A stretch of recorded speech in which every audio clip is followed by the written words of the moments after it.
ಕಾಂಗ್ರೆಸ್ನಲ್ಲಿ ಆಂತರಿಕವಾಗಿ ಗೊಂದಲ ಸೃಷ್ಟಿಯಾಗಿದೆ. ಮುಖ್ಯಮಂತ್ರಿಗಳ ಕುರ್ಚಿ ಅಲ್ಲಾಡ್ತಿದೆ ಎಂಬ ಭಾವನೆ ಸೃಷ್ಟಿಯಾಗಿದೆ. ಸಿಎಂ ಕುರ್ಚಿ ಮೇಲೆ ಕೂರಬೇಕೆಂಬ ಆಸೆ ಈಗ ಹೊರಹೊಮ್ಮುತ್ತಾ ಇದೆ. ಇದು ಸಹಜ ಪ್ರಕ್ರಿಯೆ ಎಂದು ಮಾಜಿ ಮುಖ್ಯಮಂತ್ರಿ ಹಾಗೂ ಸಂಸದ ಬಸವರಾಜ ಬೊಮ್ಮಾಯಿ ಅಭಿಪ್ರಾಯವನ್ನು ಪಟ್ಟಿದ್ದಾರೆ. ಮಾಧ್ಯಮಗಳೊಂದಿಗೆ ಮಾತನಾಡಿದ ಅವರು, ಎಲ್ಲವೂ ಸರಿ ಇದೆ ಎಂದು ಹೇಳುತ್ತಲೇ ಒಳಗಡೆಯಿಂದ ದೋಣಿಗೆ ತೂತು ಕೊರೆಯೋದು ರಾಜಕಾರಣ. ಕರ್ನಾಟಕದ ಇತಿಹಾಸ ನೋಡಿದಾಗ ಕಾಂಗ್ರೆಸ್ನಲ್ಲಿ ವೀರೇಂದ್ರ ಪಾಟೀಲರು ಅತ್ಯಂತ ಬಲಿಷ್ಠ ಮುಖ್ಯಮಂತ್ರಿಗಳಾಗಿದ್ದರು. ಅವರ ಅವಧಿಯಲ್ಲಿ ರಾತ್ರೋರಾತ್ರಿ ಎಲ್ಲಾ ಶಾಸಕರು ಬದಲಾದರು.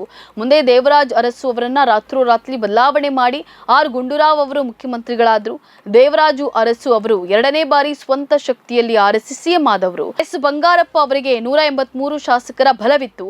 ಆಗಲೂ ಸಿಎಂ ಬದಲಾದ್ರು. ಈ ರಾಜಕಾರಣ ನಡೆಯುತ್ತಾ ಇರುತ್ತದೆ ಅಂತ ಹೇಳಿ ಅಭಿಪ್ರಾಯವನ್ನ ಪಟ್ಟಿದ್ದಾರೆ.